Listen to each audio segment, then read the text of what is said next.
Good morning, ladies and gentlemen. Sure. Thanks. Thank you. Be seated.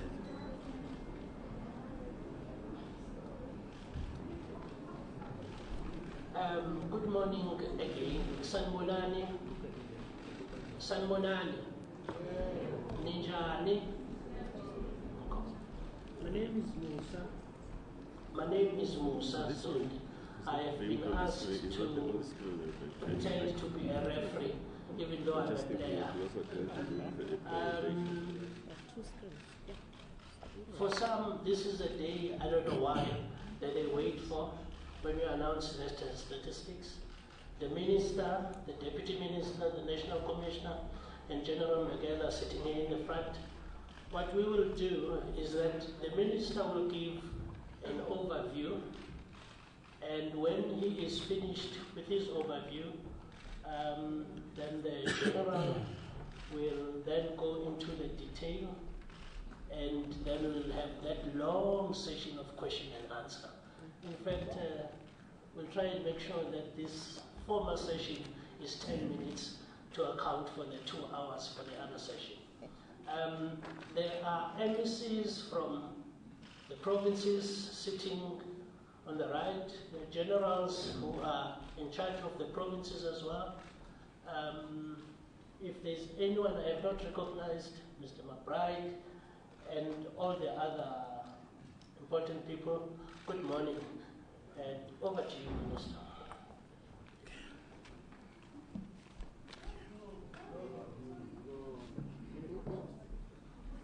What? Their mics are here. How, Minister, you have to talk them. I refuse. I'm told that journalists and cameramen are directing me to a clump of mics there.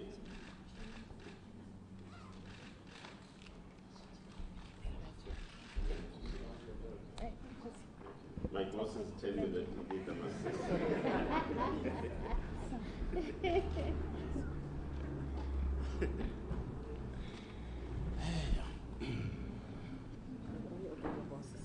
Yeah. No, apologies for that. I'm used to doing presentations standing. And good morning, ladies and gentlemen. Good morning, Minister. I would want to take an opportunity to recognize the presence of the embassies from provinces, to recognize the presence of the chairs of parliamentary committees, as well as provincial commissioners present, the national commissioner, my deputy minister here, the chair of the board of SIRA, and all protocol observed really, because I think there are a number of other people here. So what I will do, I want to run a presentation, and I would ask that just this space here, the camera before me, from the beautiful lady, at least thanks very much, because you now have taken your seat, because I want to take it over there. I will run firstly an overview of the statistics, which will focus on essentially what the statistics are about. In some respects, also the question of the approach taken and what needs to happen in the future post the statistics. I will also hint briefly around some of the policy observations that we are making and deducing from the statistics that we are presenting here today. But for starters, I do want to say that the South African Police Service is responsible for the population of about 53 million people in the country, with a footprint of about 1,137 police stations across the country. In terms of our strength, we stand at about 194,852 police versus of course, the population as we had spoken to. And in terms of the ratio, we stand at 1 policeman and/or woman is to 346. In terms of an international standard, the UN standard stands at 1 is to 450. Now, the report that we are presenting here today focuses on 17 community-reported areas of crime, as well as 3 police-detected crimes. Just for purposes of these gatherings, the understanding and the public at large, I will want to get into the different categories of such crimes and what each category actually entails. The first category is conduct crime. In the category of conduct crime, that's where you have your murder, attempted murder, sexual offenses, assault with the intent to inflict grievous bodily harm, common assault, aggravated robbery, and common robbery. The second category of crime is what we refer to as trio crime, which essentially is robbery of motor vehicles, robbery in residential areas, as well as other premises, such as business premises. And then the third category is conduct-related crimes, which essentially entails your arson and malicious damage to property. The fourth area of the fourth category is property-related crime, which basically is your residential house breakings and breakings into other premises, theft of motor vehicles, theft of out and from motor vehicles, as well as the stock theft. And then you have the other category of serious crime, which in a sense are your fraud-related crimes and shoplifting. Insofar as the police detected serious crimes, in a sense, we're talking to proactive work done by the police in detection of crime, and of course leading to subsequently to arrests of criminals. Now, here we're talking to unlawful possession of firearms and ammunition, the question of driving under the influence of alcohol and/or drugs, the unlawful possession of and dealing in drugs. The third area that we want to talk to is about, firstly, let me just say this, the statistics that are going to be presented are based on raw figures. In other words, the cases reported and cases dealt with which would have led to arrest and/or subsequent convictions. So that's the one area. The second area is that we're talking to figures that have been audited by the Auditor General of South Africa. Thirdly, is that there have been concerns expressed in the past about the integrity of our crime statistics, and we want this point noted that in relation to those particular concerns, we have already started work with Statistics South Africa with a view to look at how do we actually improve integrity and quality of our statistics. And we have got to the partnership itself is yielding a situation where we address statistics emphasizing on particular key principles. One of them is relevance and accuracy, timeliness and accessibility of stats, as well as interpretability of statistics, coherence, methodological soundness, and integrity of statistics. Now, in the next few weeks, it is expected that the South African Police Service and Statistics South Africa will enter into a memorandum of understanding with a view to begin to deal with these particular principles as enunciated here in dealing with the issue of crime statistics going forward. But essentially what it means, ladies and gentlemen, is that in the future you will have a double assurance, if I may put it that way, quality assurance. Firstly, we will continue to be audited by the Auditor General of South Africa insofar as crime stats are concerned, but also secondly, it will be this work with the Statistics South Africa. Insofar as performance outlook, we stand at about 84% of community reported serious crimes, in other words, the walk-ins into our police stations and complaints that have been followed up leading to arrests and charges, which accounts for 1.7 million people that have been arrested and charged. Now, insofar as the police detected crimes, we stand at about 16%, which in itself sees an increase from the previous reporting period, which essentially has accounted for 1.3 million arrests.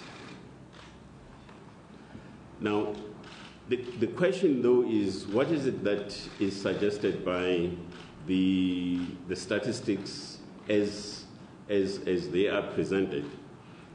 Firstly, is that generally the trend, the 10-year and the 5-year trend shows a decrease in incidences of crime in the country. However, in the year under review, the year under review being 2013-2014, has seen an increase in some other categories, of crime. One of them is murder, followed by attempted murder, robbery with aggravating circumstances, common robbery, theft out of motor vehicles. So in a sense, essentially we have about 6 areas of reported crimes and categories that have shown an increase in the year under review. But let me also just stress that even though we have had that these increases in the year under review in your 2013-2014 financial years, still the trend in overall, the 10-year and 5-year trend, still is on the decrease. On the positive side is that in the year under review, we have also shown a decrease in other areas of crime, such as commercial crime has also taken quite a bit of a decrease. Stock theft has gone down. Sexual offenses also do show a downward trend. However, let me also just stress that the question of sexual assault and rape in our society still is a matter that has got to be tackled by all responsible citizens in actually eradicating this scourge amongst ourselves. And the decrease does not necessarily suggest that there are no incidences of sexual violence against women and children, and as well as incidences of rape. They still do exist. However, in terms of the reported cases and cases dealt with, numbers do show an increase. Shoplifting has also gone down. Theft of motor vehicles and motorcycles has also gone down. Incidences of arson, common assault, malicious damage to property has also gone down, as well as assault with intent to inflict grievous bodily harm has also gone down. Burglary at non-residential premises, as well as burglary at residential premises, has also gone down. Now, we've made some few observations about the statistics in terms of what they actually do suggest. Firstly, is that even if you were to look at the 10-year or 5-year trends combined with the year under review, our social outlook as South Africans continues to be dominated by a permanent feature of conduct crime. So that's your category that, whether we go down or go up, still is quite prevalent in in relation to the rest of the other categories of crime. And that in the past 5-year period, there has been an increase also in social unrest. Now, that in itself poses another challenge, firstly, not only just from a policing point of view in terms of resources that must then be allocated to that, but it also suggests that there has got to be a broader and a macro solution found to try and stabilize that area, for an example, which leads to social unrest. Thirdly, is that we also do observe that there are still high levels of violence and aggression in our society, and that in itself is also quite a serious concern to us, and it should be a concern to all South Africans, that we do need to mediate the culture of violence amongst ourselves, as well as the aggression. The other areas that we also make quite an observation that in areas where there have been effective partnerships, be it with business and other areas of partnerships, for an example, those areas have tended to benefit insofar as decreasing the levels of crime.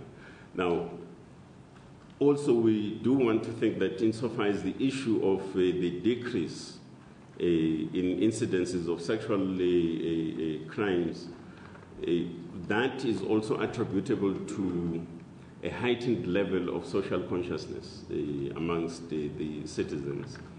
And that in itself is derived from public campaigns that have been consistently waged by government on issues of the rights of women, the rights of children, and issues of gender violence in broader terms. So we think that's more to do with that work conducted at that level.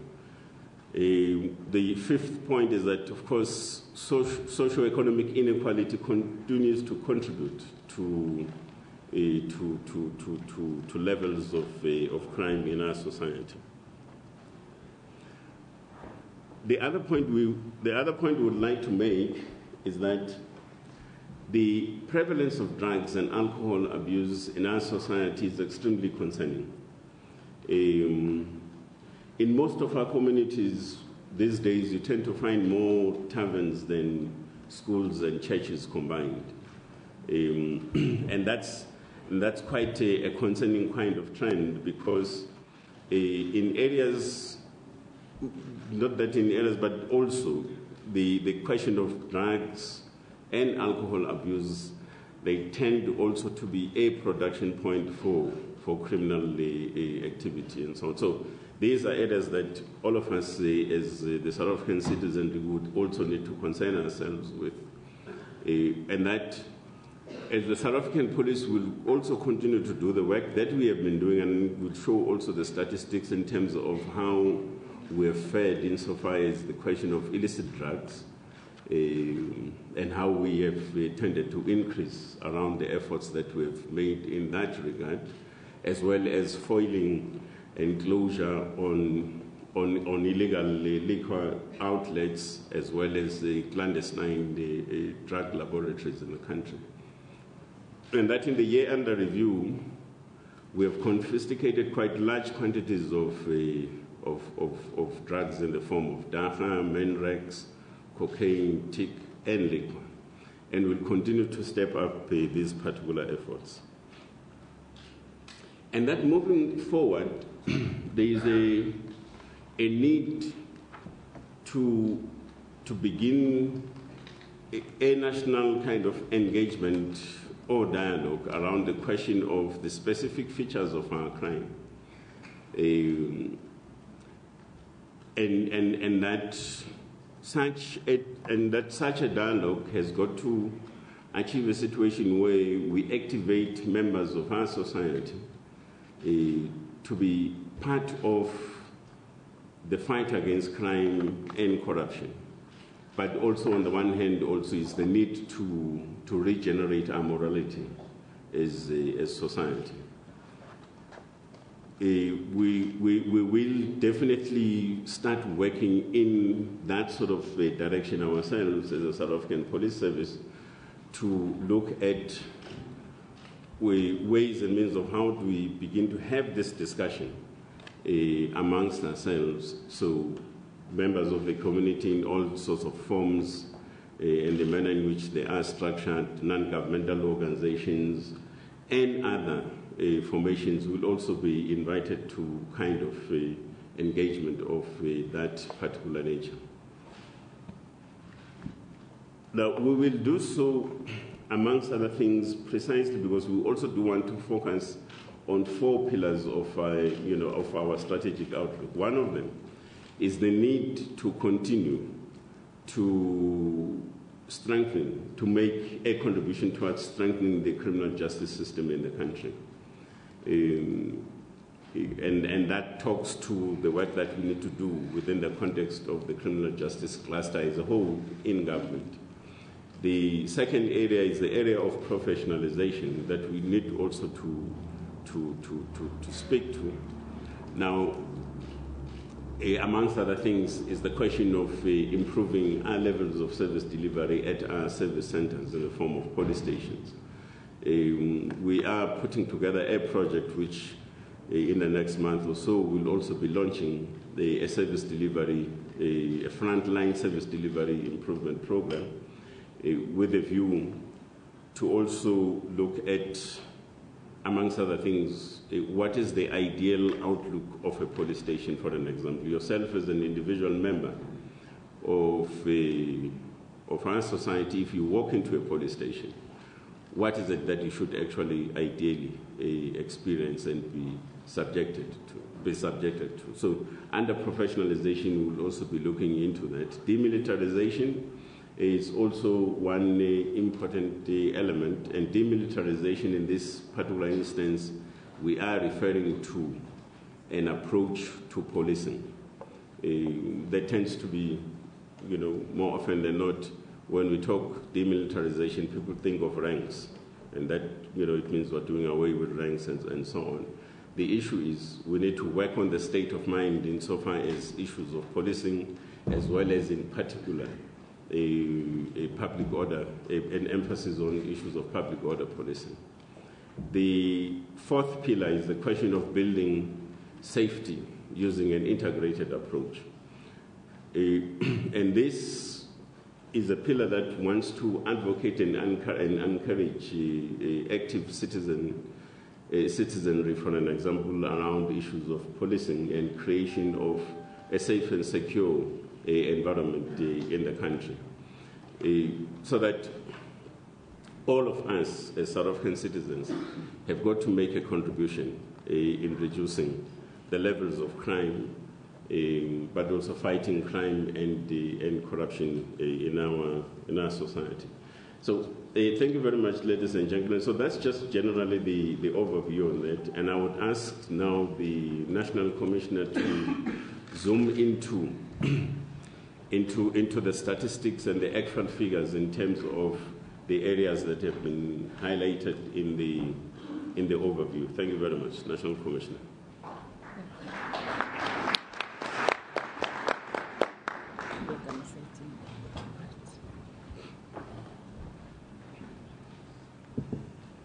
Honorable Minister, Honorable Deputy Minister Nemasoku, Honorable MECs present here today, chairpersons of our CPFs, leaders of the other entities that are in the police service, in the police ministry, honorable guests, let me take this opportunity to thank you, Minister, to allow me on behalf of the service to then present the numbers that you have introduced in your opening remarks. As we present the figures for crime statistics in 2014, let me start off by saying, indeed,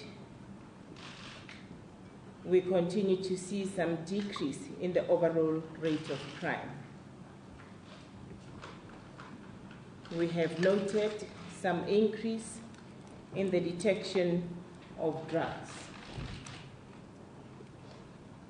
Whilst we have noted some decline on crimes against women and children, as police, we remain very focused on that matter because it is an issue that requires all of us as a nation to give attention to.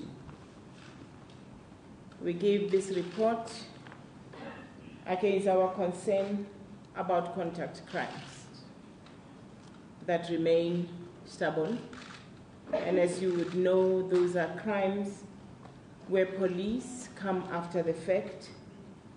It's an end-of-tail intervention, and as we detail the outcomes thereof, we would also be saying the maintenance of safety and security is not just a police matter, but rather a societal issue. Let me move on to talk about the reporting background. The Minister has touched on some issues, but perhaps it is important for us once more to just remind ourselves on what is the remit of us as the police. It is well articulated in Section 2053 of the Constitution, where we are required to prevent crime, to combat crime, to investigate crime, to ensure that we maintain public order so that citizens can go on with their commercial, social, educational, religious lives without disturbance, to protect and to secure the inhabitants of the Republic as well as their property. And finally, it is our duty to uphold the law. So we continue to enforce the law. I think as I give this report, let me also bring to your attention the fact that one of the outcomes that we're primarily responsible for as police is outcome 3, which requires that we do our job to ensure that all people in South Africa are and feel safe. It is important for us to deal with that outcome because it's bifocal. The first outcome is that we must make sure, the first part of that outcome is to ensure that people are safe. As we are gathered here today, we are looking at that our side of things because it talks to the reduced levels of serious crimes and how do we measure that? We come to you to talk about the statistics to say, are we able to show that there is a reduction or an increase of levels of crime? So that's the one part. The second part of that outcome talks to the feel. Do citizens in this country feel that they are safe? And I want to say it's an area that is work in progress, and we're doing a lot to also develop tools and systems and measurement criteria. A point in case is that together with the monitoring and evaluation department, we're working on a citizen-based monitoring mechanism to measure the satisfaction levels of communities.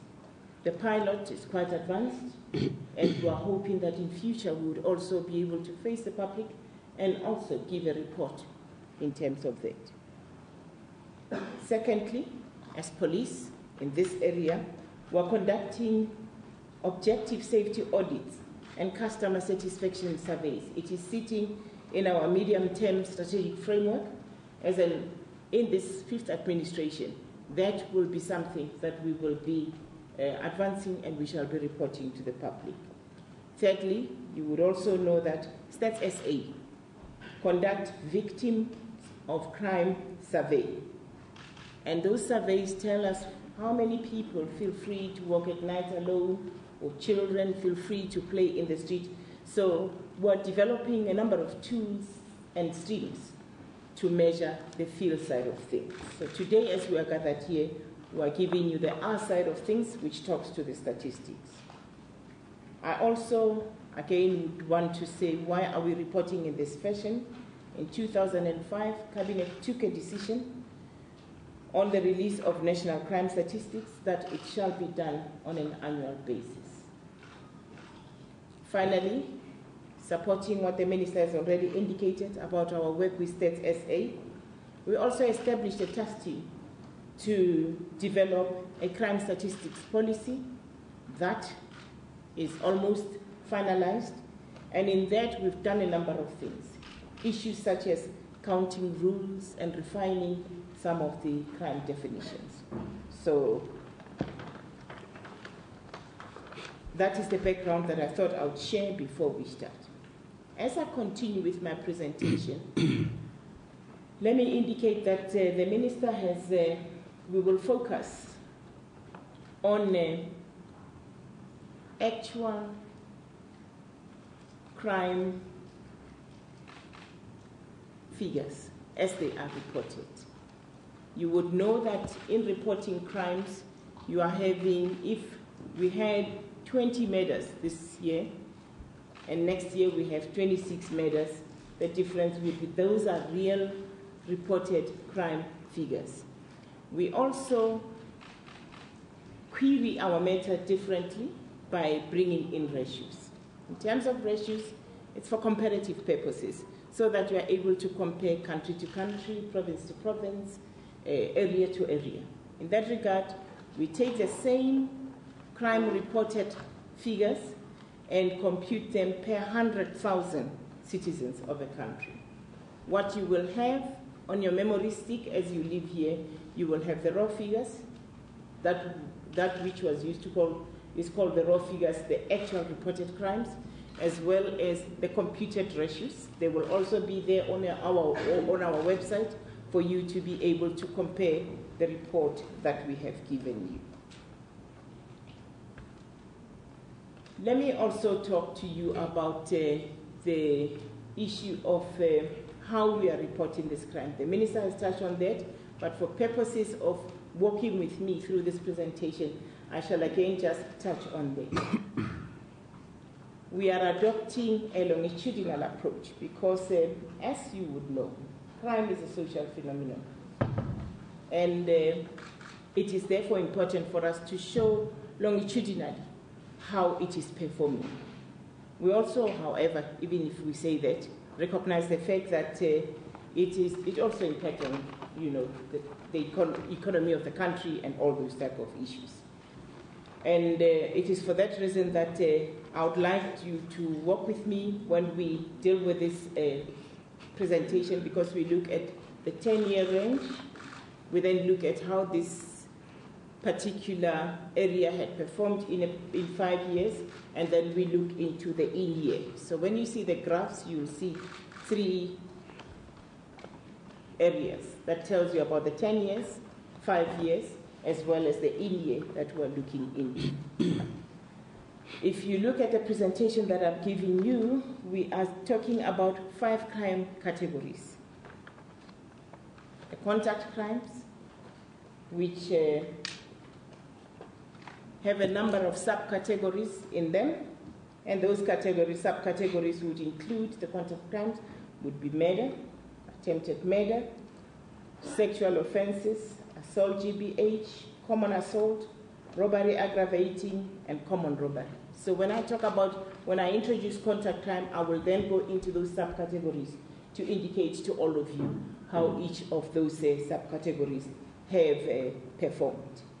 The same will go with the other areas, the contact-related crimes, the property-related crimes, the other serious crimes. So we will go into all those subcategories to show how they have performed. So we are tracking 20 serious crimes in total.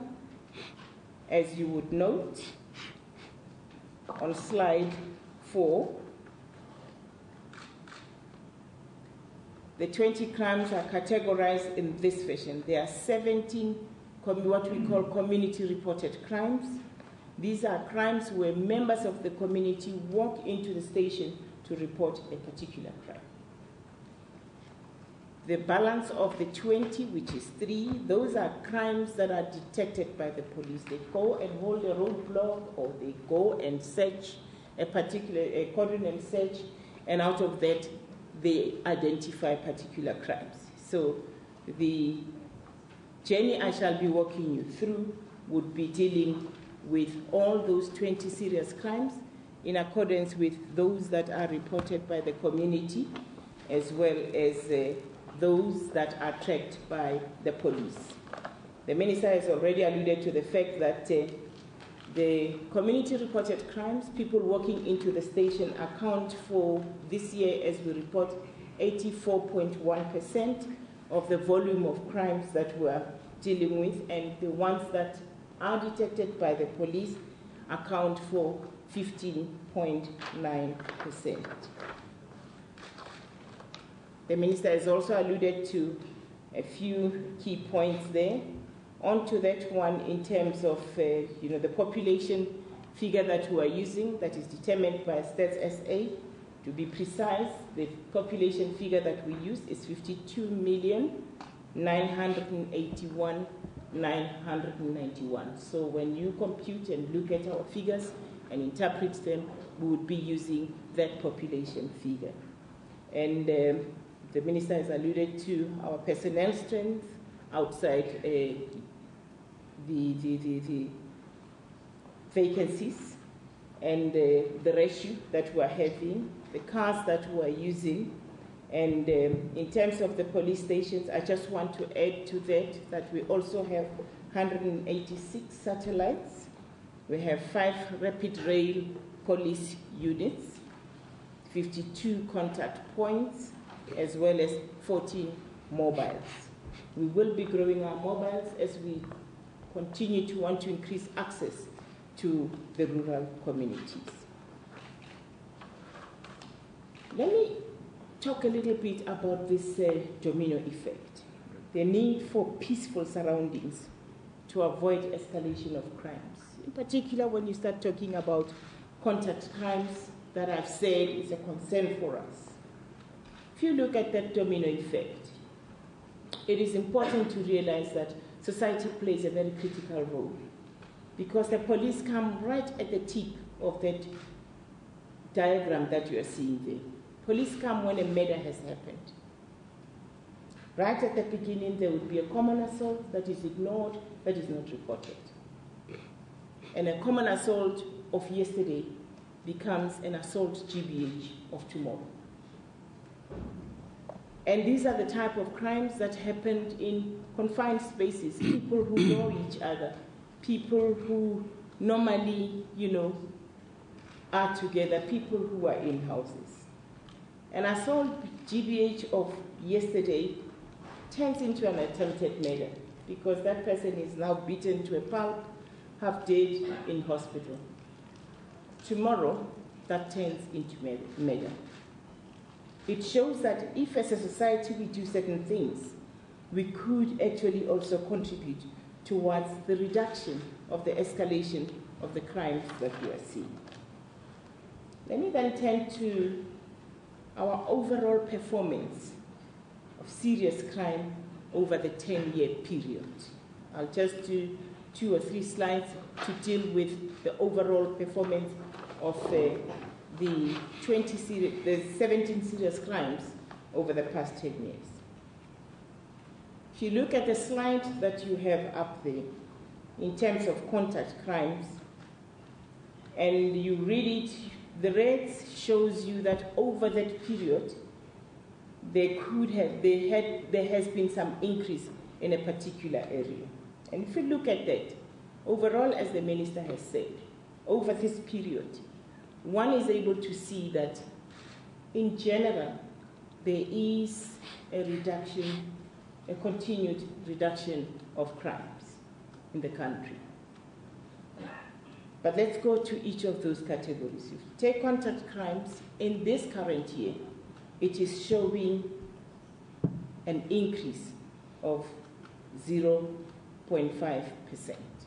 And I'll come and show as I go into details to say that. And we are concerned about that.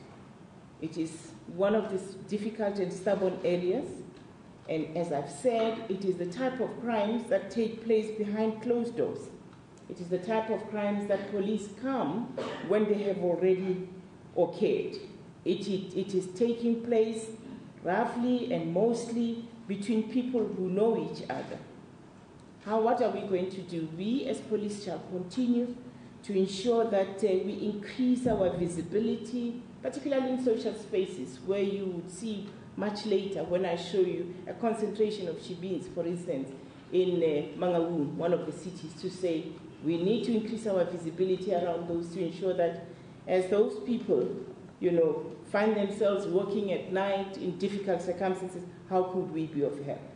We also want to increase cooperation and collaboration with the community so that we can increase our social discourse to talk about these issues and to ensure that, once you keep your home safe, your street safe, your environment safe, the schools where your children go safe, your social space safe, we can work together and we believe we can do more. We also, as police, will continue with our work to reduce illegal firearms that are out there because they then contribute towards this space of crimes in the contact space. You would note in the contact-related space, we've had a very, very pleasing continuous decline without interference there. Property-related crimes, last year we had an increase. Fortunately, this year we're back into the decrease. We're happy about that. And other serious crimes. So overall, longitudinally, we can, as a nation, say we continue to see some decrease on overall crime. The next slide shows that graphically to show you how this overall crime has declined. As you would see in the first 5 years of the 10 years, we had a steeper decrease of 15.5. The next 5 years had a much more a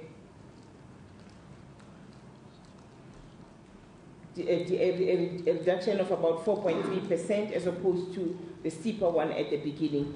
In the in-year, the overall decrease in the 17 serious crime is 0.4%.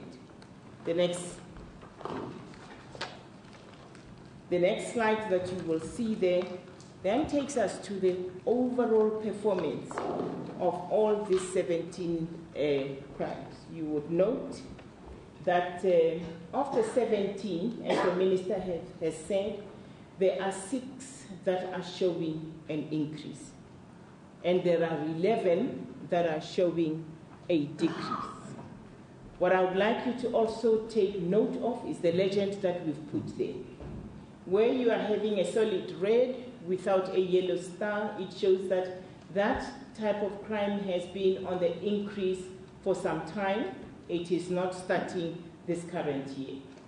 Where you see something else with a yellow star, it shows you that that's a newcomer, either at the decrease or at the increase. Let me start off by saying what you would see there is that of those 17 serious crimes that we are tracking, firstly, murder has increased by 5%. The next one is your sexual offenses, which has decreased by 5.6%. And it is coming down. It's a newcomer in terms of being decreased. That's why you see it having a yellow star. Attempted murder is still on the increase, but has decreased slightly, even on the increase side, but it is still a concerning area. Assault with intention to inflict grievous bodily harm has decreased by 1.5%. Common assault has also decreased by 3.3%. The one area that has actually shown some significant growth from 4.6% last year to 12.7% this year, is that robbery with aggravating circumstances.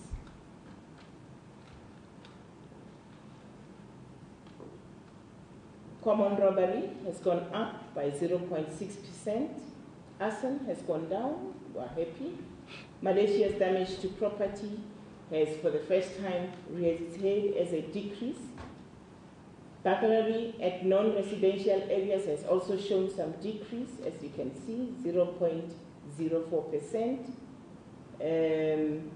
Burglary at residential premises, it has also shown some decrease, 0.6%.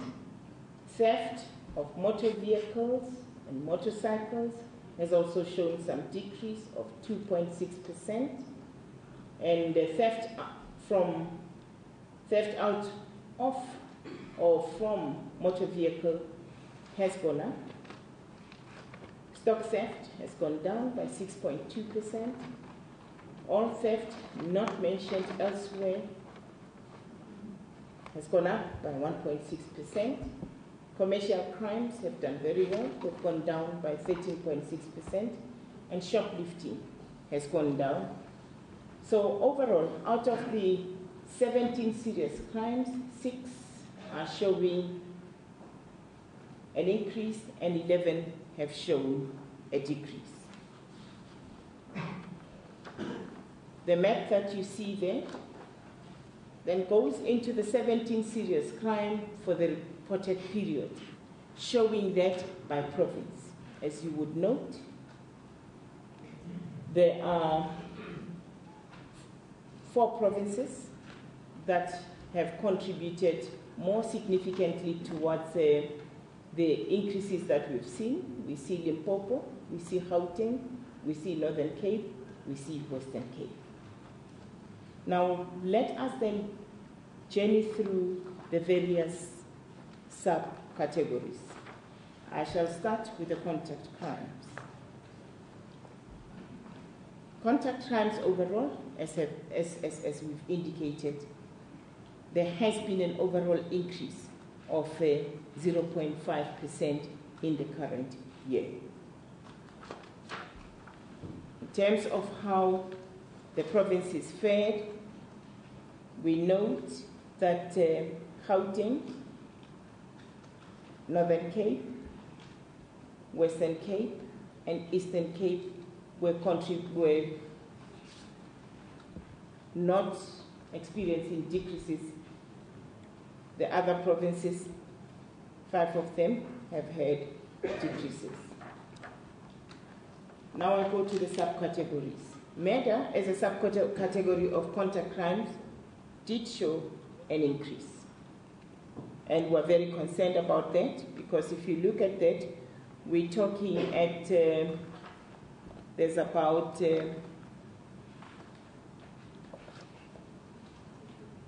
800 more compared to the previous year.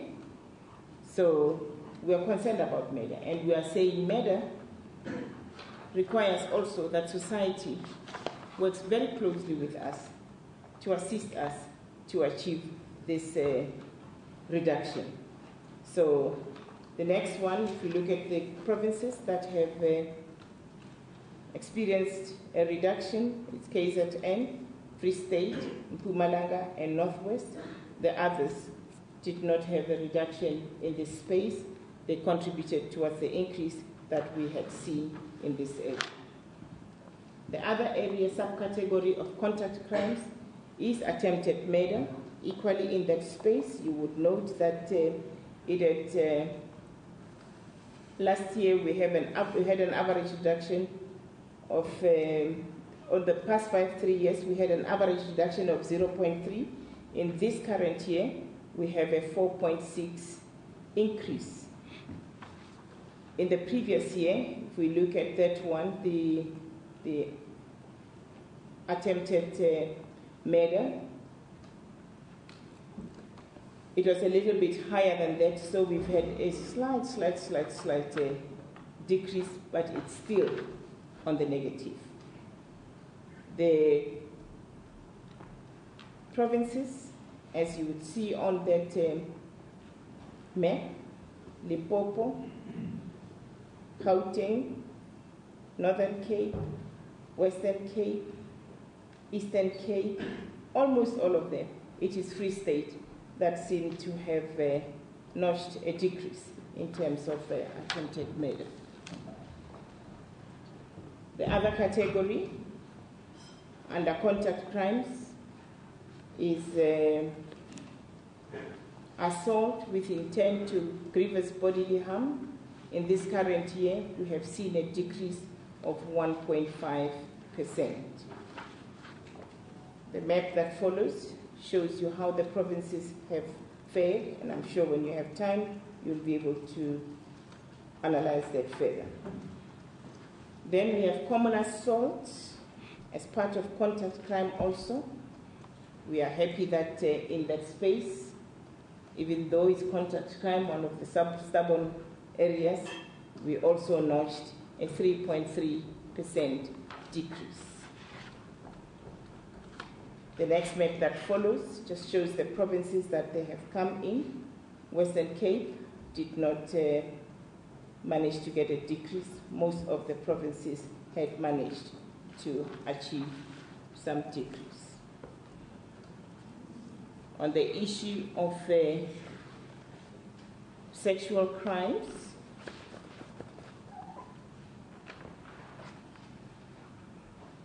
we saw a decline of 5.6%, which again talks to the fact that in this area of sexual offenses and sexual crimes, we have seen some good performance from the organization. In terms of provinces, again, we've seen good performance by all the other provinces, except for Eastern Cape, that seems to continue to have challenges. And when we looked at that, you know, Eastern Cape is experiencing some challenges in terms of sexual offenses against old people, and all those, we are looking at interventions in those areas.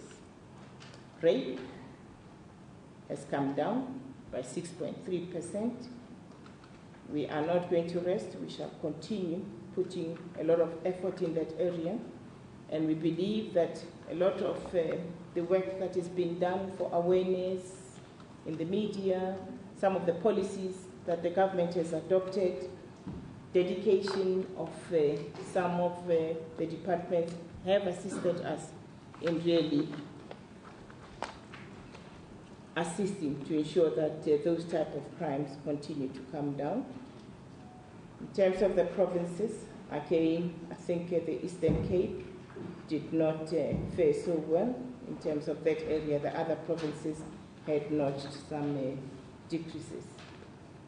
Sexual assault, again in that area, we have realized a 4.9% decrease. And in terms of the provinces, Mpumalanga, Northern Cape, Western Cape were the ones that did not realize a decrease in the area. Robbery with aggravating circumstances, I've already indicated that it's an area that seemed to have reared its head.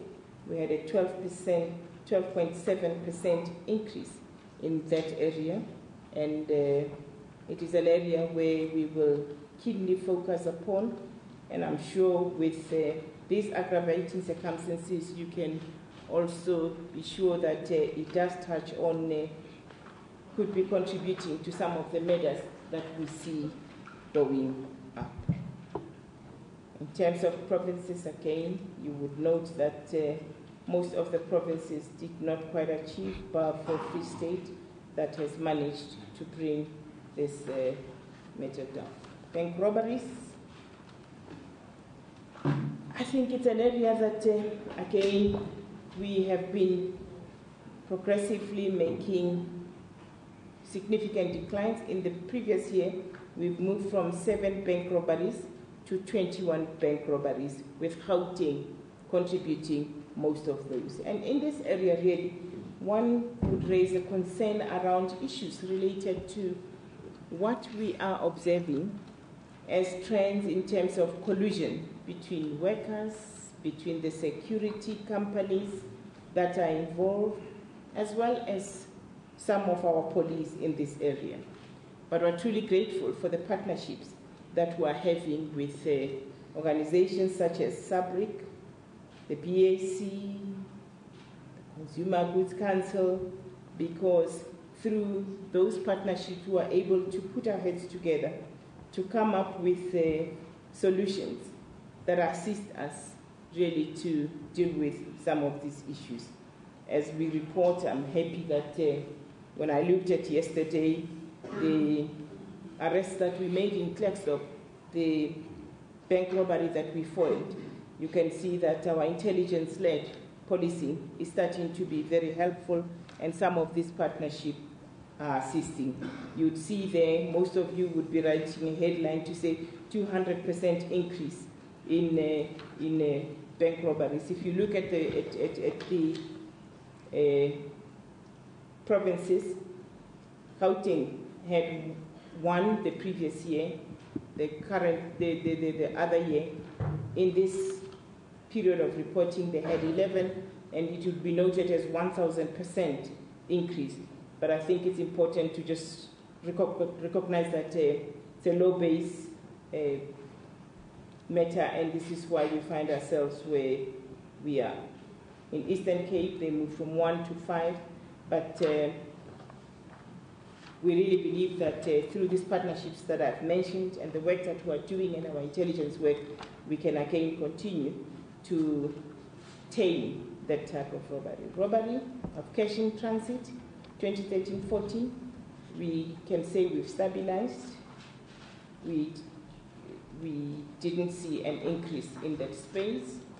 We then continue to depict contribution by the various provinces, which you can interrogate when you look at the information that we've given you. Common robbery had an increase of 0.6%, and that is how it pans out in terms of the provinces. And that then takes us out of all the first category of contact crimes. I again want to underscore the fact that it's an area that we will remain very focused upon as the police to ensure that some of those dynamic increases that we've seen shall continue to be tamed. Now, in terms of contact-related crimes, the first subcategory that we are dealing with overall, I must say, there continues to be a decline in that space. We can see that overall we have a 1.3 decrease in terms of contact-related crimes. The contribution by the provinces, all of them contributed mostly positively, except for Western Cape and Eastern Cape. Arson is on the decrease by 4.2% in this current financial year. That is how it plays itself out in the provinces. Eastern Cape did not realize a decrease. Malicious damage to property, we had a decrease of 1.1%. So in terms of contact-related crimes, we have seen some good decrease and good performance in this financial year. Property-related crime, which is another sub-category. Let us then look at that general performance. We've had an overall decrease of 0.2% in this current financial year. If we look at the provinces, you will see how they have contributed. There, one would say we had a Western Cape, Northern Cape, Gauteng, and Limpopo not being able to realize a decrease. The subcategories sitting there, housebreaking, we've had a decrease of 0.04%. The provinces, you can see how they've performed there. Limpopo remains a worry, Gauteng, Northern Cape, Western Cape, and Eastern Cape. Housebreaking, we've again experienced, again registering a decrease of 0.6%. That is as a subcategory of property-related crimes. Pans out, as you would see, like that on the provinces, Limpopo, Northern Cape, and Western Cape, noted for further focus and ensuring that they can also register some decreases. Theft out of motor vehicle, another decrease. So these property-related crimes have done fairly well overall. In terms of property-related crimes, the provinces that are to be focused upon, Limpopo, Northern Cape, Free State, as well as Western Cape. Theft out of motor vehicle seems to remain stubborn. It has gone down a little bit, but it remains stubborn.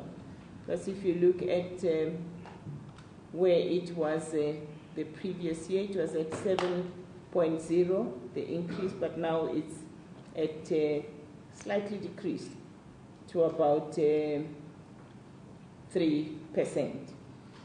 And I think this is because of people are more aware. They are now knowing that those gadgets, they can check their doors. There's a lot of communication around those type of issues. We hope that we will continue to see that decrease until we can get it to the green side. Stock theft has done well. We've had a decrease of 6.2% in this current financial year. And then you will note that the provinces that may still need to do a little bit more, Gauteng, for some reason, it looks like they have a lot of step. They have 12.9% there that they did not decrease, as well as Limpopo had a challenge in this space. So overall, the property-related crime seem to have experienced positive declines in terms of performance of the subcategories in the current year. The other serious crimes, which is the last subcategory, we note that overall there is a decrease of 1.4%, and the contributing provinces, Limpopo, Northern Cape, Western Cape, continue to have some challenges in that space. And in terms of the subcategories in this space, all theft not mentioned had an increase of 1.6%, and we can see the provinces there: Limpopo, Northwest, Northern Cape, Eastern Cape, Western Cape. All those 6 provinces did not have a decrease. 3 provinces managed to have some decrease in that area. Commercial crimes, indeed, we are happy to report that 13.6% decrease in that space for the current financial year. And the provinces all contributed except for Northern Cape. Shoplifting, we have experienced again a decrease in that area of 1.1%, and overall I can say that category of other serious crimes has also performed well in terms of contributing towards crime decreases in the area. The provinces, they're there. So that then concludes the 17 serious crimes, those that are community reported. And as I've said, indeed, the one area that remains a primary focus for us as we go forward are the contact crimes. And we really believe that through the outreach initiatives that we're having, through some of the initiatives that I've already mentioned earlier on, we will remain very focused on that area to ensure that we also realize significant decreases in that area. I now move on to the crime detected as a result of police actions in this area. You must have increases and not decreases. So it's a different tagline there, because on the other one we were looking for decreases. In these three, we're looking for increases. The first one, overall, we note that we see an increase of 18.2% in terms of the work that we're doing to detect crimes.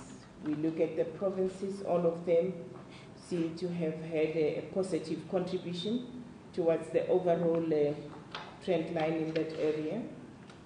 When we go into the subcategories, illegal possession of firearms continues to be on the rise. We've seen an increase of 3.7% recorded for the illegal firearms that we identify. I think we collected almost something like 10,000 plus in the previous year. This is how the provinces contributed towards to the illegal firearms collection. If I can just note there, Limpopo did not reach the target, as well as Gauteng and Western Cape. We will continue to help them to ensure that we collect as much as we can. Drug-related crimes were on the increase this year by 26.1%. As you would have said, as you would have heard me when I opened my opening statement, I indicated that we continue to see an increase in the detection of drugs. We have, for instance, dismantled something like 35 drug factories in the previous year. So that is also continuing to be on the increase. The concerning issue is that it appears when this is on the increase, it may be telling us that we need to deal with the consumers much more, so that we can create more awareness and reduce also on the side of those that want to continue to consume the drugs, because it encourages the supply. So if we look at the provinces there has been a positive contribution by all the provinces. On driving under the influence of alcohol and drugs, we have seen a decrease there in terms of the detection and arrest of those that are driving under the influence of drugs. Can be one of two things. Maybe there's more awareness and people are just afraid to drive under the influence of drugs, but we will also be analyzing that together with sister departments such as transport and metro police, to look at how we deal with those type of outcomes. The provinces have contributed as they are there. You can see that a number of them did not achieve the target. Limpopo, Mpumalanga, KZN, Northern Cape, Western Cape, Eastern Cape, they're having fewer people drinking. Maybe that's why we didn't find them.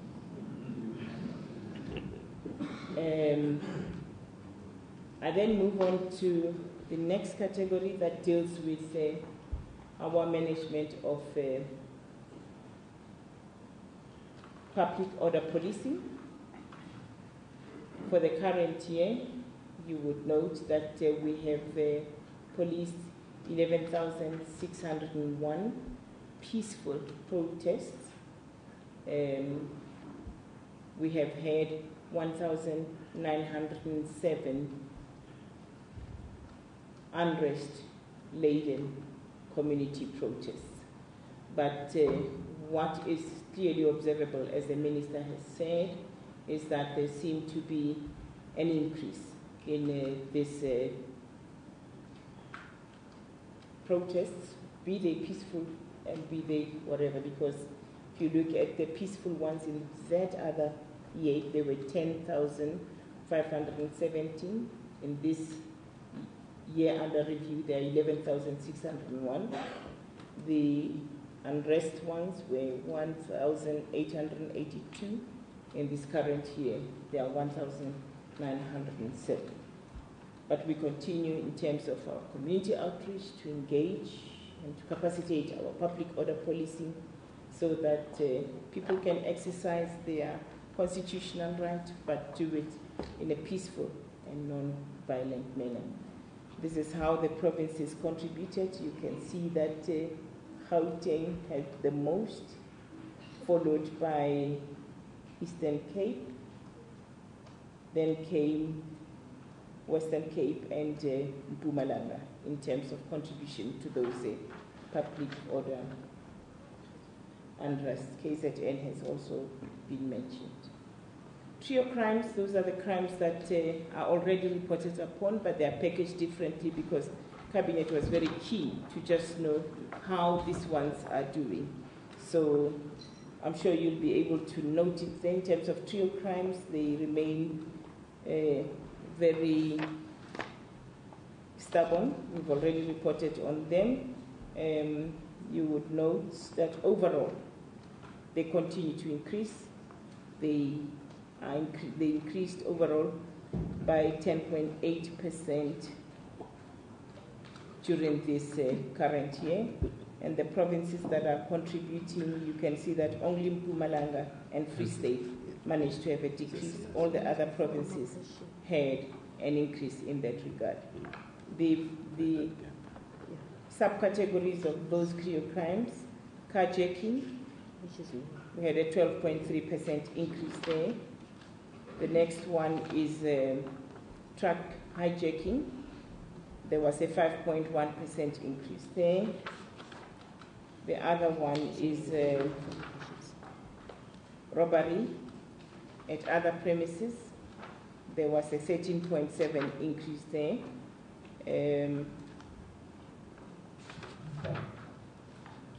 Robbery residential, there was an increase of 7.4%.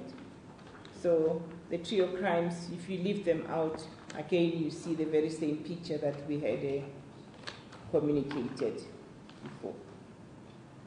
So that, ladies and gentlemen, brings us to the end of our numbers as we presented them. Thank you very much.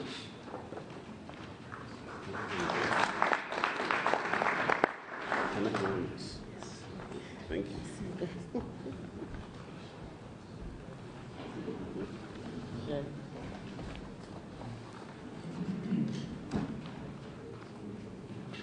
The most interesting part comes now.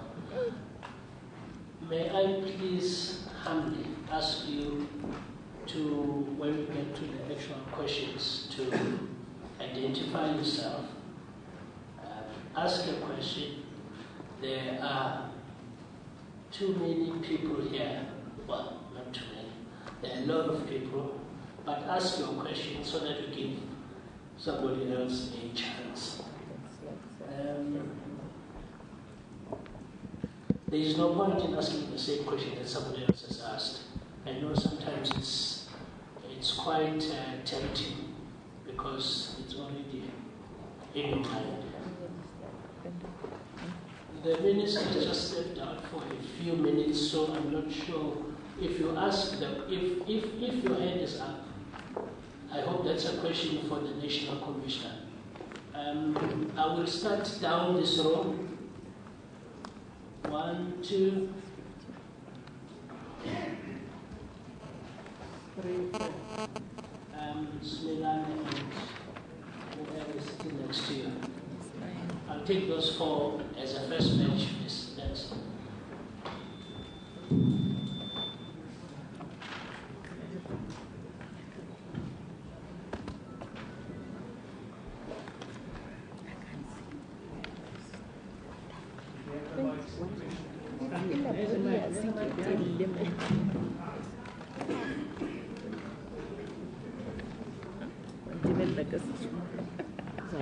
Is that so? Okay.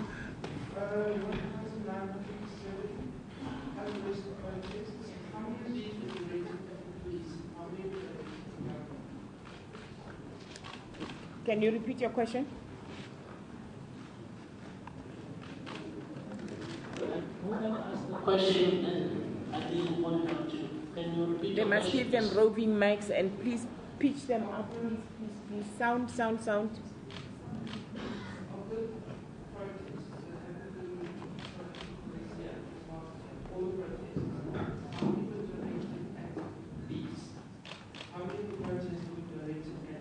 not fair. Okay.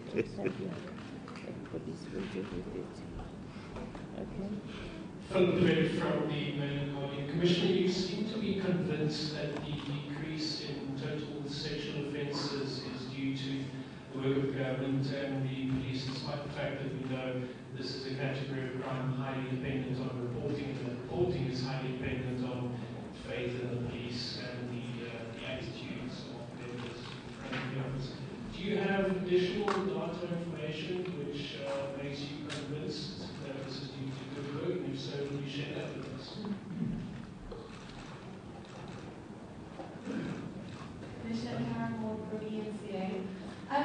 You know, 800 more murders in 1 year is quite a disturbing number. It means 47 people are murdered every single day in South Africa. From the police side, do you have any idea what might be leading to this increase? And then second of all, while you argue very strongly that a lot of these social crimes can't really be related by police, are the police going to make more of a commitment to examining conviction rates in South Africa and looking at the detection and the way these cases are prosecuted to really evaluate whether police work in detecting those responsible for particularly murders is as effective as we would work with police? Thanks.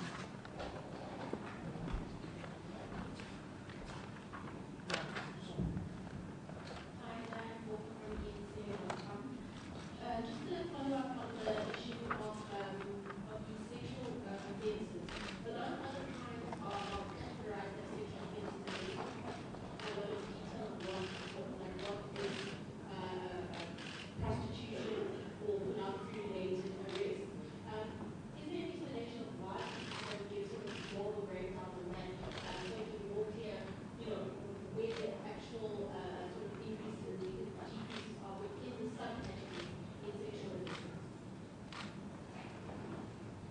Annelies Kempen from Zimbabwe Safety and Security Magazine. My question relates to something that's not specifically mentioned, but which affects all of us every day in one way or another, namely copper cable theft. We all know there's a huge increase, or it seems, in terms of media reports, in terms of increase in copper cable theft. I just want to find out, in terms of the Second-Hand Goods Act, is the Minister maybe considering delegating some of the powers to, say, maybe the Metro Police or some of the other role players that could also help with inspections at scrap dealers and so on? Or what is the police specifically looking at in dealing with these, this specific wrong? Thank you. Let's take those first of all. Thank you. You want to go? Okay. All right. The first question was around protests and protests directed at police. Maybe the question is a little bit confusing because we go out to monitor protests, community protests. We do not record protests that I haven't seen a protest that was directed at us. We go out there because there's a protest against something else. And that is why we call them community protests, because they could be service, there could be just a march of people wanting to emphasize a particular point. In this protest that we have reported, we do not have anyone that has been directed at police. The second question that was raised was are we sure, we report and faith in the police in terms of sexual offenses and reporting of cases, non-reporting of cases? Maybe let me say, when I mention that one, I need to also maybe refer to the fact that you would recall that we have established special units to deal with issues that are related to the question that you are asking, sexual offenses. And they've really, really, really done well. They are in all the clusters. We've done other things also. More and more people are coming to the station because we're also, having victim-friendly facilities where they can be attended to with care, with more respect. And our focus really is to encourage more reporting. The awareness programs that are taking place, the work that you are doing as the media to talk about these issues, assist towards ensuring that we can collectively achieve more reporting on issues such as this one. I wouldn't just want to say it's credit that is taken by one sector. It's a multi-input, multidisciplinary credit that we should take as a nation. Each and every one, the little bit that you do to talk about the rights of people, the platforms that they have there, people to reach out, to feel free to report. We are also doing our bit as police to support all these other efforts. And I think it's not confidence just going to a government, confidence going to a government department, confidence going to a particular NGO. It's a collective effort. There is more societal conscientization around issues of sexual offenses. And I think for that, as a nation, through all those multidisciplinary inputs, we can thank ourselves, and I think we should continue. We can achieve even more. The issue of the conviction rate, I just want to say, look, indeed, I think we are starting to see good convictions. If I may just say, this year, for instance, we secured 1,110 life sentences. And out of those, if I look at, and it was from 803 suspects. And if I look at those, 653 of those were for crimes against women. So more and more we are seeing that happening. Have we reached a perfect state? Not at all. And I think this is why we're working very closely as clusters, such as the JCPS cluster, to ensure that, as we apprehend and arrest, we can ensure that that value chain work together to achieve these convictions that we need to achieve. More work can still be done in that space, but one is starting to see light at the end of the tunnel. I think there's some good progress coming out of this whole issue of arresting, convictions and all that. But we can do more because communities continue to say, you've arrested, we see the people now in the street. What has happened to the people? So that feel aspect becomes very important as we go forward. The detailing of sexual offenses and subcategories, and the sub-definition thereof. As you would have heard, the approach in terms of our reporting, we focus on the 20 serious offenses and some of the main categories. We can look at that as we go forward, and I'm sure if you engage with us, we could be able to share some of those subcategories. Unfortunately, it wasn't for me, subcategories. Unfortunately, it wasn't for me part of our report here. On the issue of copper cables, and I'm sure the Deputy Minister will also talk a little bit about that because she's sitting on some committee there. The Second-Hand Goods Act is very instrumental in assisting us in this space. But we're also working very closely with those that are losing these cables. We're working very closely with the cities.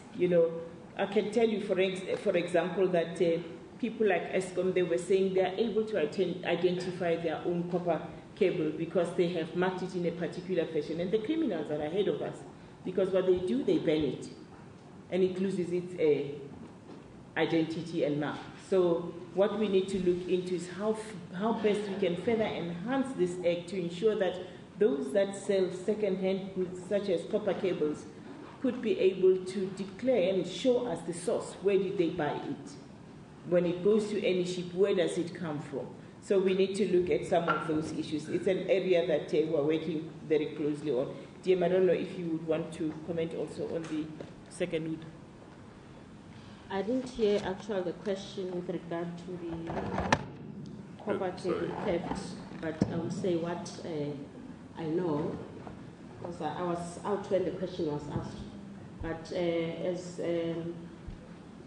General correctly indicated that immediately after the election, there is an interministerial committee that has been established by the President, of which us, as the police, we are the leader of that committee, together with other sister departments like your municipalities, that is the local government of COPTA, and others. And then where then we sit with our hawks, as you know, they are the guys that investigate this kind of crimes.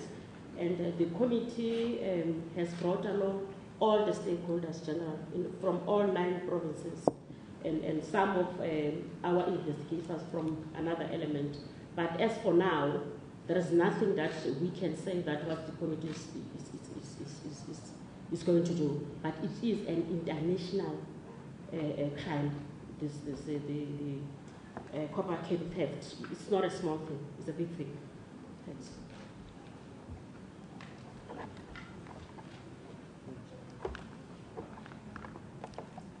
I must also indicate that in our engagement with business representatives, it is also a point that we pointed out that we do need to have quite some serious engagement on the issue of the scrap metal industry in particular, because that's where also your copper cable theft also falls under. We have had incidences that are quite absurd, for instance, in the country where a section of a railway track completely stolen and then sold. Now, and we're saying, look, we need to find, firstly, we need to find each other in terms of addressing this particular matter, but at the same time look at ways and means in which we would have to play our respective roles to deal with this matter. But as the Deputy Minister says, it's quite a big issue in the sense that it also has an international dimension into it. But we'll have to do our level best to look at how it has got to be addressed within our own context. Thanks. I will take questions from the other side. Colin, your side, do they have questions? Well, that was the Minister of Police, Nkosinathi Nhleko, as well as the Commissioner, the National Police Commissioner, Ria Pierre, giving us the latest stats there. And there is, of course, the good news, overall decrease in crime. That's the overall figure. But there is some concern in terms of contact crime in the country and, of course, a breakdown. And we'll keep you updated on that as we continue. But right now, it is 11:27 right here, Central Africa time. We're going to take a break and we'll be right back. I'm looking at these figures up by 74% in the last year. Than they were in 2010 when we saw massive escalation in this particular crime. What we're seeing this year is a continuation of the upward trend we saw last year. So what is it that you tried to do last year to stop the upward trend that didn't work, and what are you going to do now to ensure that South Africans are safe in their houses?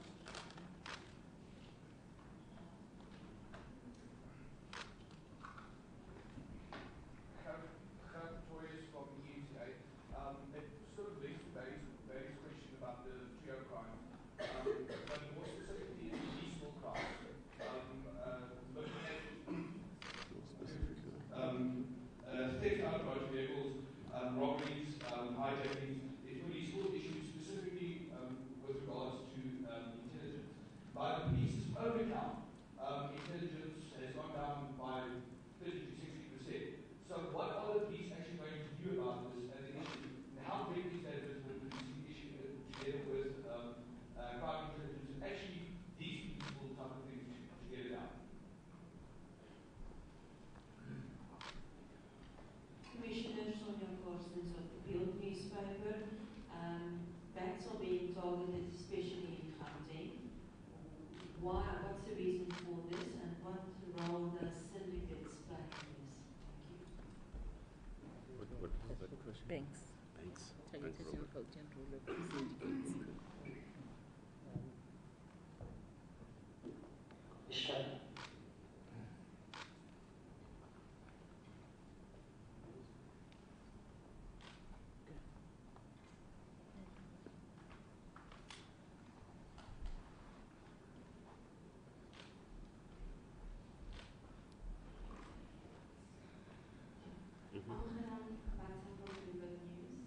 Commissioner, you said murder rose 5%. Is that the murder rate or the number of murders? If you could just clarify in terms of the total number of murders for the financial year that you should focus on, as well as the murder rate compared to last year.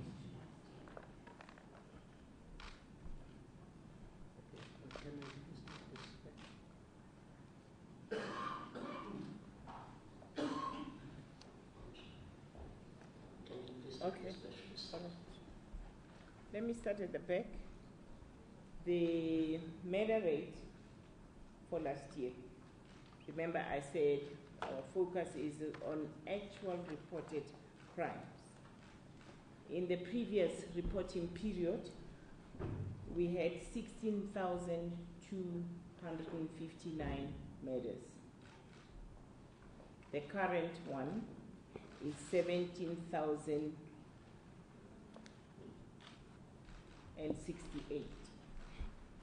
So those are the, whatever you can do a straight line subtraction, you will see that it's about 800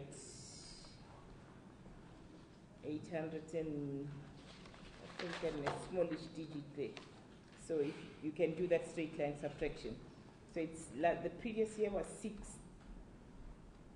16,259, and as we report now, we are reporting that they've increased to 17,068. That's the one on murder. Okay, the next question was about the banks in Gauteng, the role of syndicates. Indeed, bank crimes are by and large highly organized, and you cannot rule out the issue of syndicates in this regard. And part of what, like the bus that we had yesterday in Klerksdorp, you need intelligence-led policing to assist you in this regard. And this is why we're starting to see we've had a number of busts in this regard, and we are focusing a lot on our intelligence to ensure that we fight these syndicates. So it's a matter that we're looking into, and we are ensuring that this current surge can be dealt with much more closely and much more critically. I don't know, Minister, if you want to comment on this one before we move on to the other one. Is that the intelligence one? Yeah. It's just that I did not properly understand the question, but the question seems to be suggesting that we must have said ourselves as South African Police Service that our intelligence has gone down. Now, I do not know which particular part of the presentation wants to suggest that, except to say that the figures that we have presented here today do suggest that we have an increased level of intelligence work that informs our policing. So one example, for an example, is the reduction insofar as the issue of commercial crime, which is part of your organized crime, and you can't dent that area of crime unless you have strong intelligence sort of activities that have got to drive towards that direction. During the presentation, the National Commissioner made a reference to foiling a bank robbery, for an example, in, did you say Klerksdorp? I think Klerksdorp, yes. Now, again, that's part of the intelligence, driven kind of activity. The drug laboratories that have been that we have had to close down, again, that's intelligence work and so forth. So that's why I'm saying maybe I didn't understand the question, but perhaps contrary to whatever the understanding could be, the issue is that we have more intelligence activity informing our work as the police. So yeah, let me just leave it at that. Thanks. Let me just add to that one to say one of the things that we've done, each of the provinces have their top 30 wanted criminals and their top 15 syndicates. And together with these partners that we're having, the SABC and all those, we compare notes. We're able to see that one who's the top syndicate in Eastern Cape is probably also operating in Northern Cape. And that type of work is starting to assist us quite a lot because we realize that we're almost chasing common people. And we've started seeing it also when we were intervening in this mall robberies that we started seeing. Once we started identifying and looking at the CCTVs and all those things, we were able to see that it's a common trend, it's a common team of people. So we have that, what I would call top 300 criminals that we're looking for, and we look at where else are they operating. And if you check the database of SABC, you check the database of Limpopo and Eastern Cape, you find certain common people. So that we have done as a police, and it's really starting to assist us quite a lot, talking to the organized side of crimes and syndicates and all those.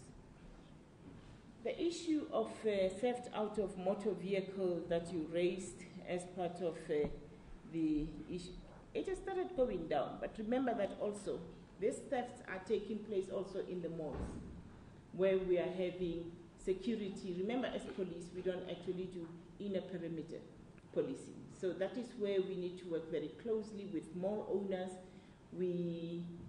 I know that General Mutiba, just in last week or so, had a big meeting with those mall owners. We are planning a further one with Consumer Goods Council because we want to look at how we can connect our efforts to ensure that we have a broader cover of this type of issues.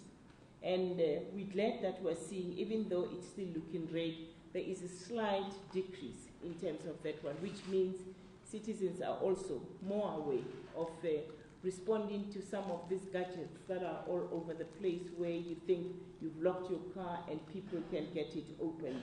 And it's another form of desperation because if they can't steal your car, then they must at least wait for you to go out and then break your car and take things out of your car.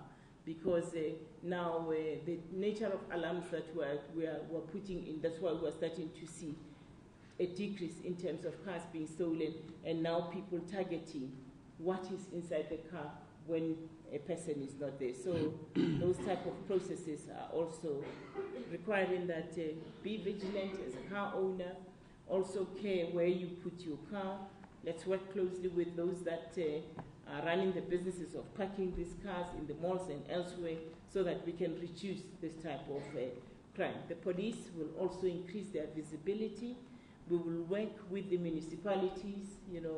We have a cooperation and collaboration with the police chiefs in the metros so that we can again also look at working together and ensure that we deal with other things. And you then raised an issue around residential robbery. Indeed, it is an area for concern. In terms of residential robbery, again, I shall say, it requires all of us.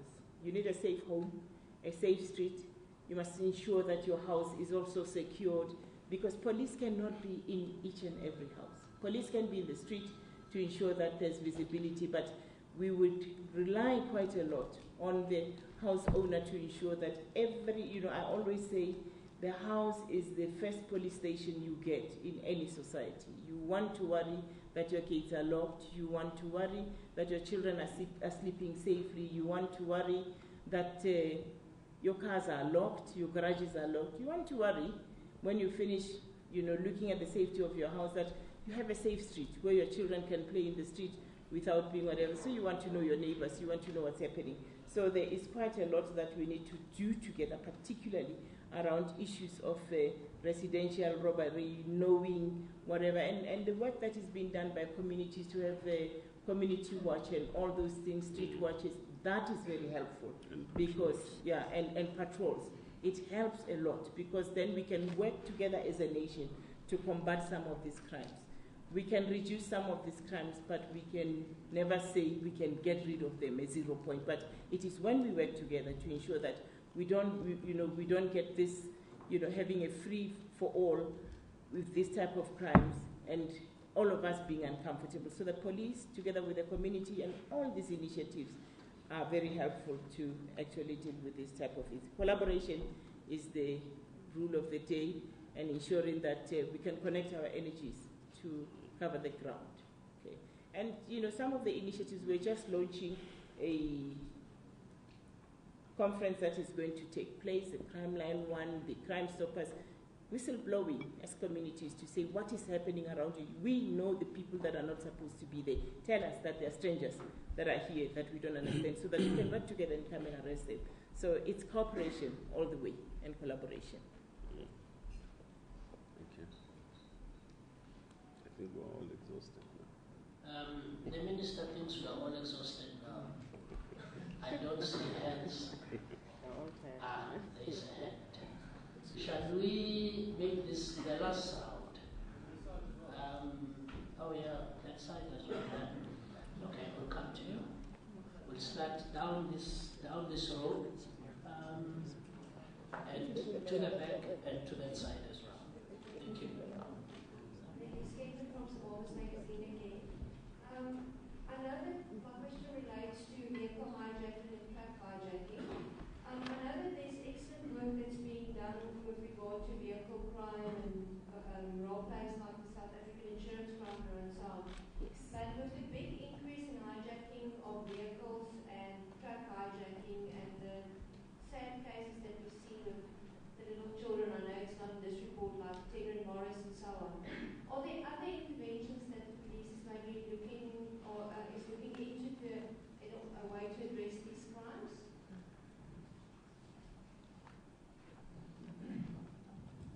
Hi, Commissioner, Minister, Colin Massey from the Business Day. Just to return to the issue of violence during community protests, just a little bit more detail, if you don't mind, on just how you, on numbers and perhaps resources in the public order policing going forward.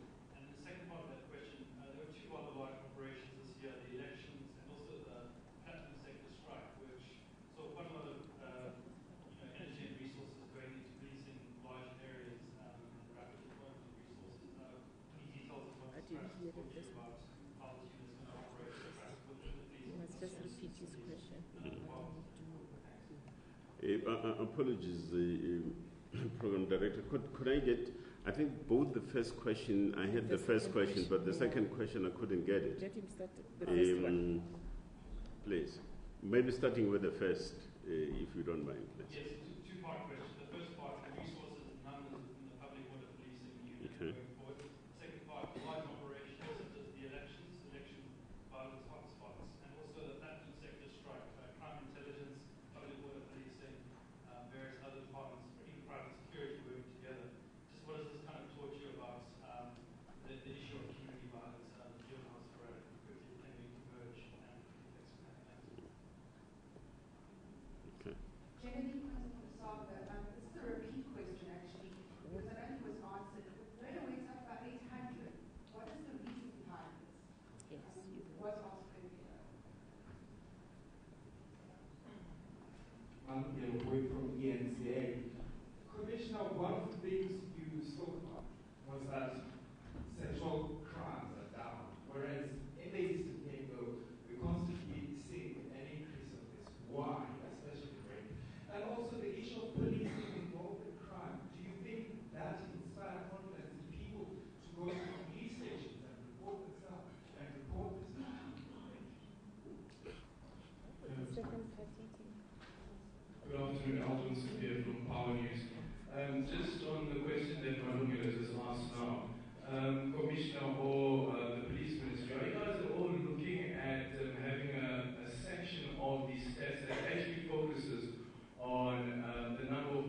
No?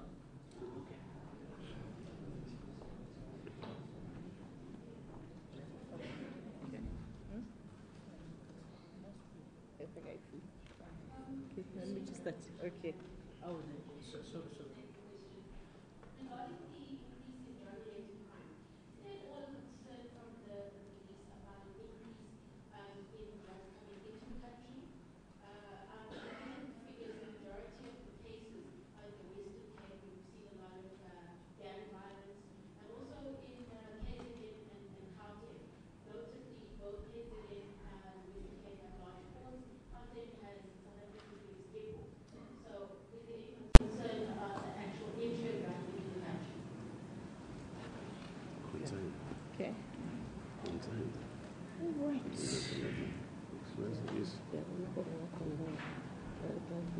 You know, drugs are a worldwide problem, and I can tell you that when we meet with the police chiefs in the region, we put our heads together to say, what are the roots of these drugs coming into our region? How can we work together to actually ensure that we jointly manage the various routes that are obvious in the region? We will always remain concerned about the number of drugs that come into the country. We are also concerned about, as I've said, we've closed something like 35 production platforms in the previous year. Indeed, with drugs, you start seeing a number of gangsterism emerging. We're doing a number of things. If you go into the Western Cape, Operation Combat to deal with gangsters, we've seen very, very good progress. A number of life sentences that have been notched in that province. And indeed, I think if you just look at some of the outcomes and the gains that come out of that operation, you can see that we're starting to make some inroads. In the Eastern Cape, we have made huge deployments to actually deal with gangsters in that place. And I think you would have heard last year that there was a period where you were hearing of 2-3 people dying in a week, so we've had to intervene. So those additional deployments have actually started doing certain things in that place. So where we're seeing this in Free State also, there's also some rearing of gangsterism, and I know that the Free State has seriously focused on that area. So we're looking at all those things as they emerge, and you would always find a relationship between drugs and gangsterism. And it's tough wars. They fight for space to sell drugs. They fight for space to have dominance. So where you see more drugs, you would always find a lot of this gangsterism. So we're doing a number of things really to deal with those type of issues. And it's not just ourselves as a department. There's a whole drug master plan of the government. There's a whole government interdepartmental strategy for gangsterism. So we're also working together to see how else we work with the departments such as social development and others to deal with these difficult areas that are characterizing modern crimes that we're experiencing as a country. I'll try and ask them to bring us the ratio for MEDA quickly so that I can share it with you. In terms of number of police that, maybe let me say, even if I don't get it, go to your memory stick, you will be able to get the ratios for crime. I think it's about 3.5%, but you'll see how it migrated from 31.1% to 32.2%. So in that memory stick, you'll find it well computed. You can study it there. It shows you how these numbers play themselves into the ratio. The number of police, indeed, we focus very seriously on criminality, even within the police. Our business is to arrest those that commit crime, and it doesn't matter even if they are ours, we do. In the year under review, we arrested 762 police who were involved in crimes and various activities in that space. So we do arrest police. As we report, we've arrested 762 of these police, and as we do so, we go into discipline. The criminal case takes its course, but internally we run our own disciplinary processes, and we do discharge a lot of them. So that's an area of focus also for us. The issue of sexual crimes in the Eastern Cape. In the Eastern Cape. If I look at the Eastern Cape, and we're just trying to zoom, I think it's in areas such as Butterworth, and it's rural areas mostly where some of the contributors, the other areas are contributing, but we're also looking at that where, as I've said, elderly women being targeted and those type of things. So we're looking at how else we can deal with those type of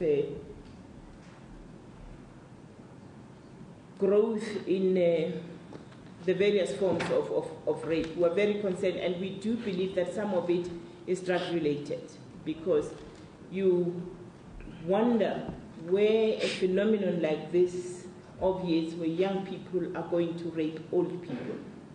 It doesn't really make sense to anyone. So the use of drugs, these wongas and nyalpes also are contributing towards some of these processes. But we can engage further to do further analysis as we look into some of this. We will be having that type of engagement with each of the provinces to try and dissect precisely what contributes to that, and look at which areas, what type of interventions we should have, because if we don't, we'll be back here again telling you the same number. We would like to see changes and progress taking place where we have identified problems.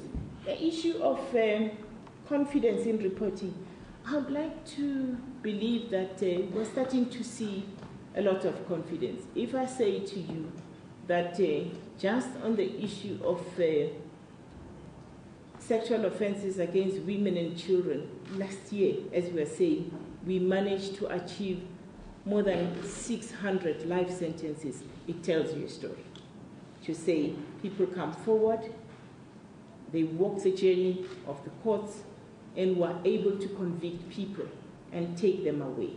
And you take, for instance, a few of the cases that you see with children, we do arrest and we do convict. There are very few of these cases where we are having no arrests, no convictions, where children are involved. So there's a lot of work that is going into this work, and modernized processes such as the offerings that come from our forensic science laboratories, and they are also helping us a lot through those processes to start showing us trend lines to say, in this area there seems to be somebody who's a serial killer because we are picking up X, Y, Z, and we're also using that information to assist us to investigate and to arrest. So I think I'm very optimistic about the progress we're making as a country, and challenges are there, but I think we have all the fundamentals that can help us to even become better as we tackle some of the challenges that are facing us. The 800 murders, why? Remember, as I've said, by the time the police come, the murder has happened. And it is in environments where one can say it's intimate. In a house, a husband kills a wife, a son kills a mother. So those type of issues, it's a very difficult area to police. And this is why I said earlier on when I started to say it requires each and every one of us to work together, to make sure. I was listening to a report that I think it was on one of the televisions, where they were talking about a woman who was staying with a son who's about 40 years old. She's a nurse, she's a professional. She's been abused by this son for many years, and she's never reported it.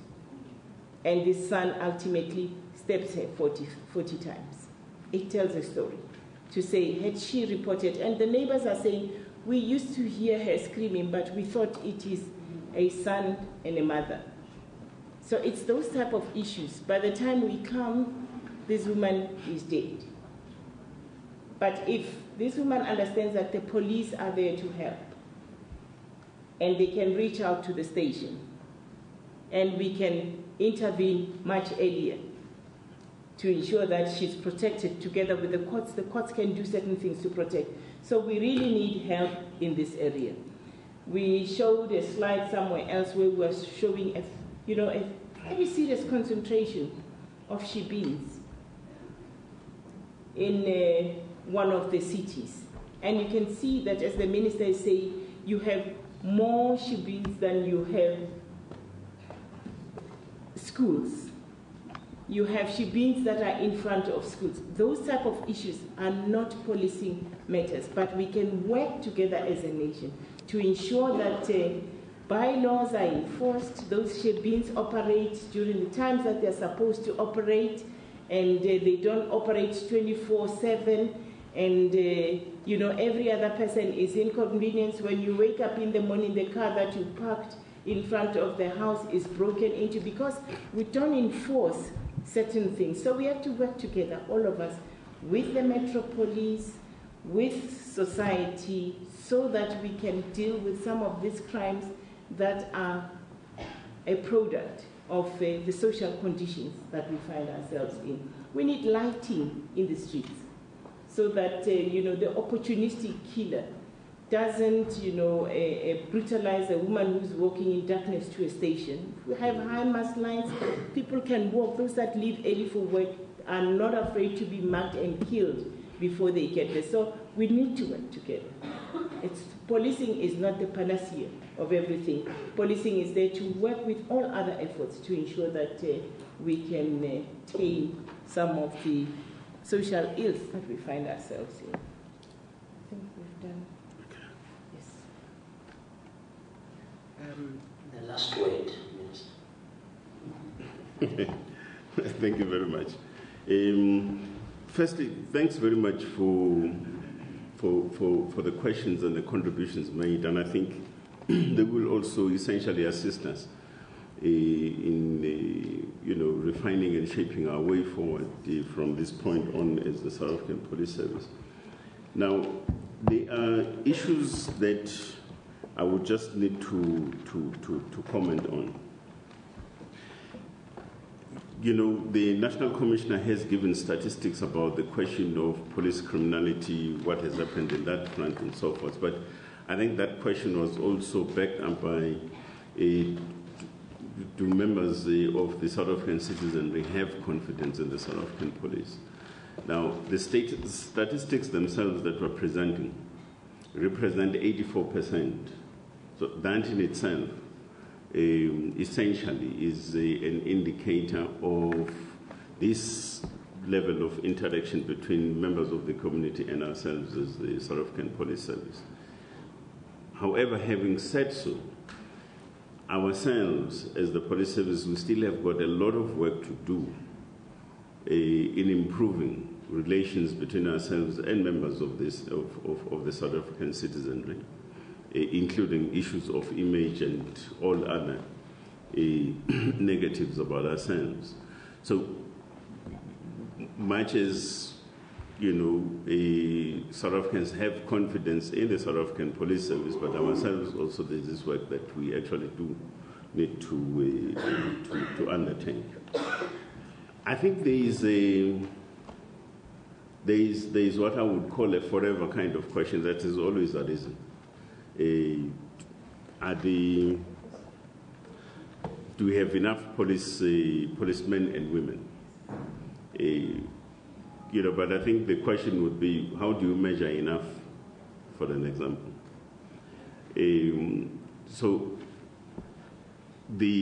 Except that all we are saying through the statistics as we have presented them, that we are within the international sort of norms and standard insofar as the ratio distribution of 1:346 and so on. Now, however, the key question, perhaps this also taps into some of the points that the National Commissioner has spoken to, is that the issue of policing in our society is everybody's responsibility.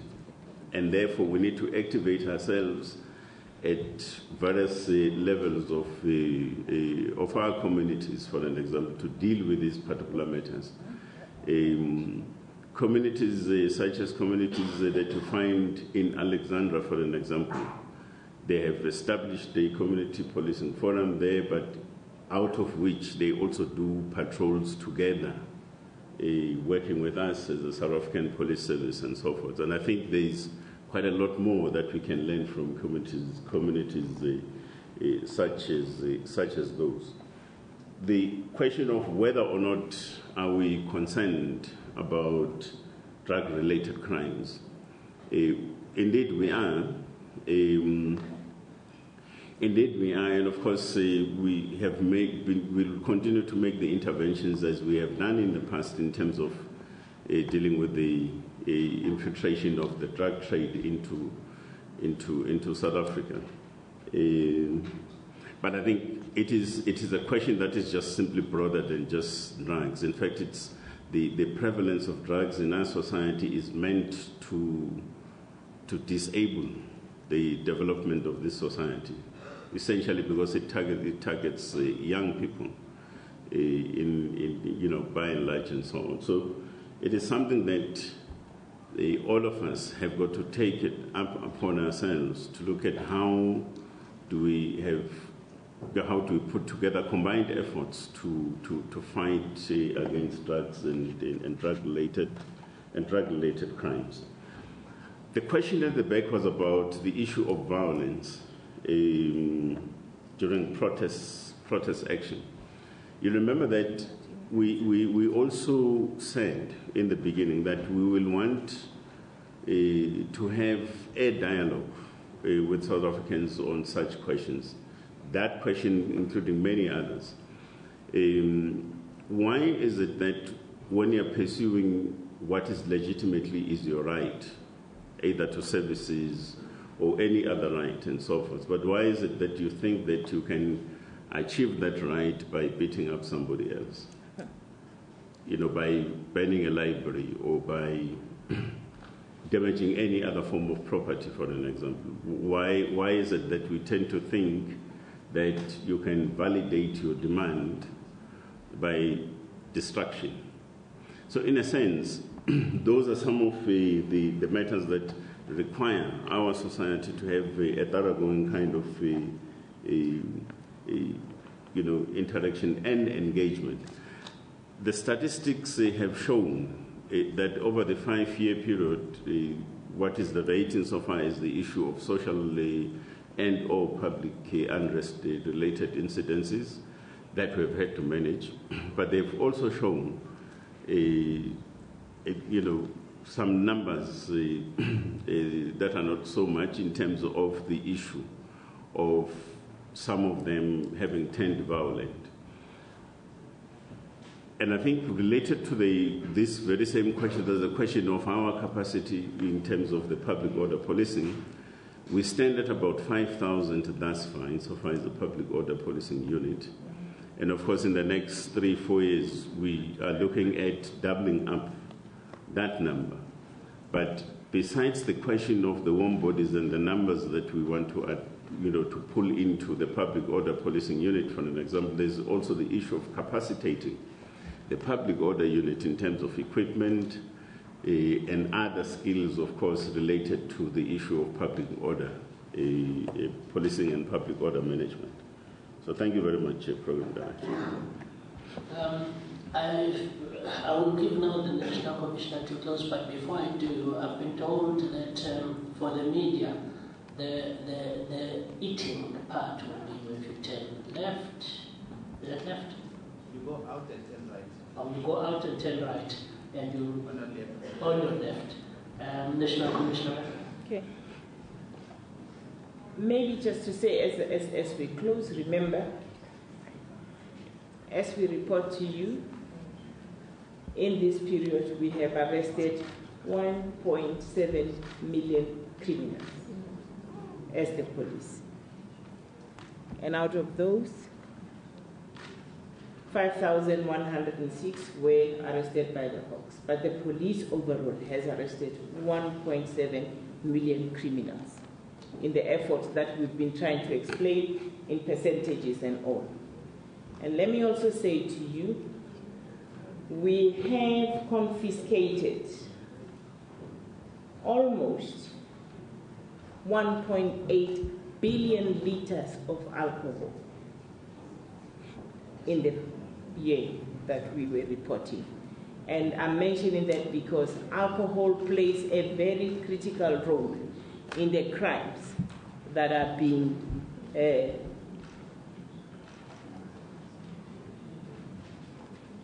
reported on right now. What shall be happening after about a week? Each of the provinces will be making their own provincial announcements, which means this report will be dismembered to actually talk to the provinces as well as their nuances. So we just want to say that will be the next step. Don't be surprised when you hear a press conference in Mpumalanga talking different percentages. It will be percentages of that province so that the citizens in that particular province can understand what these statistics mean for their respective environments. Let me thank you, Chairperson. Thank you very much. Thank you very much.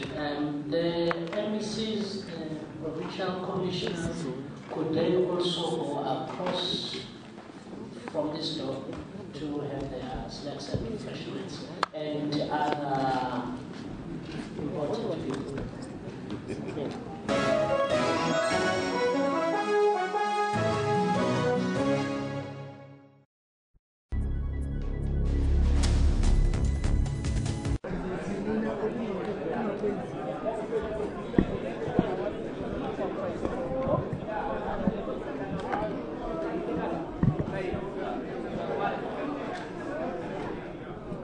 All